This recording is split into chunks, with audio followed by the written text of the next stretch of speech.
Bonjour à tous, alors on se retrouve pour un nouvel Eureka aujourd'hui. Donc aujourd'hui je n'ai pas de notes, donc on va essayer de faire comme ça sans. Je vais vous parler de la mastectomie ou de la MAMEC pour le diminutif. Et plus précisément des techniques employées pour enlever ce que vous ne voulez plus, ce que nous ne voulons plus, nous FTM en fait. Donc voilà, donc comme je l'ai dit dans une ancienne vidéo, la mastectomie consiste à... c'est une opération qui consiste à enlever la poitrine pour ensuite avoir une apparence plate et avoir un torse. Voilà. Donc il y a plusieurs méthodes, certaines plus communes que d'autres, et selon la taille de poitrine que l'on a de base. Je vais commencer par les petites poitrines pour arriver aux autres. Voilà.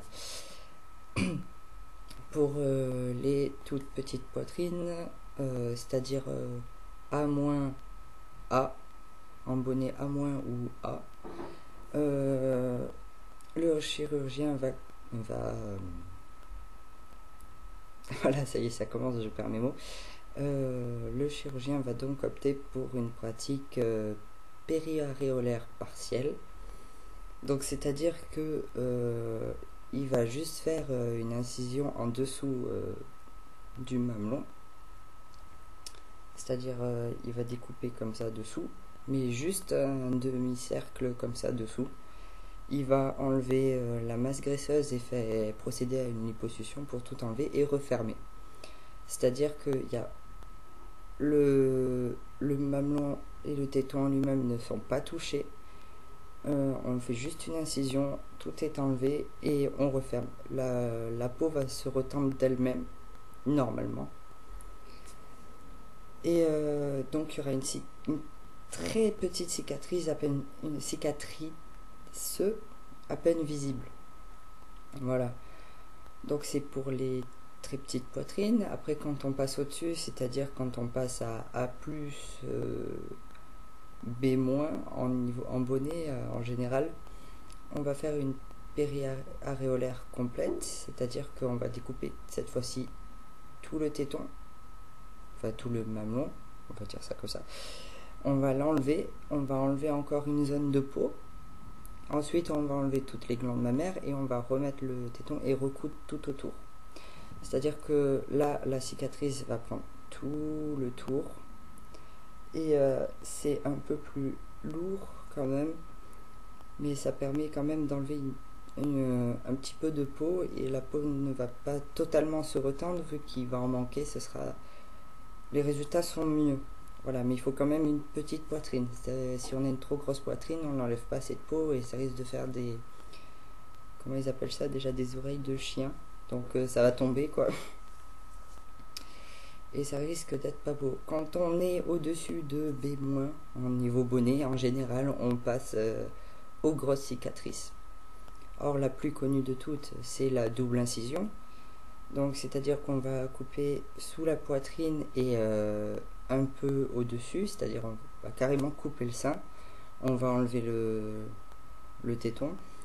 On va recoller tout ça entre eux en mettant le téton centré. L'avantage de cette technique, ça va être que le chirurgien va pouvoir placer le téton au bon endroit. Alors que dans les autres opérations que j'ai dit avant, il ne pouvait pas être placé, il restait au même endroit. Voilà. Là, on va pouvoir le déplacer, le centrer, le mettre un peu où on veut, et on va en revanche avoir deux grandes cicatrices au niveau des pectoraux en fait,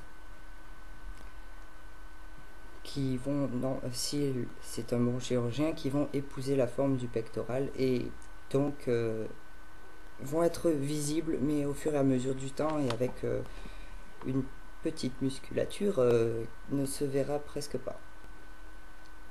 Après, il y a des opérations un peu moins courantes, c'est-à-dire que chez certains chirurgiens, on ne fait qu'une seule grande incision tout le long. C'est à peu près la même technique que la double, sauf qu'il n'y a qu'une seule grande incision. Il y en a d'autres, une qu'on faisait régulièrement avant et qui se perd. Et fort heureusement qu'il se perd parce que c'est quand même de grosses cicatrices. C'est l'opération en encre de bateau.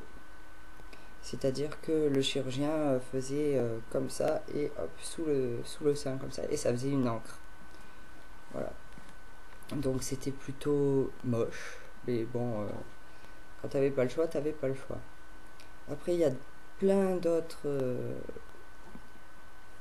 petites, comment dire, petites opérations comme ça, techniques d'opération qui sont plus rares, donc je vais pas vraiment en parler. Je vais maintenant parler un peu plus de l'opération en elle-même. C'est-à-dire, ça consiste à enlever toutes les glandes mammaires et faire une liposuction derrière pour enlever les graisses qui se seraient accumulées là. Il va donc y avoir après l'opération, vous allez avoir un gros bandage, vous allez avoir un bel hématome normalement. Et il va y avoir les soins à faire sur les cicatrices, là où les cicatrices.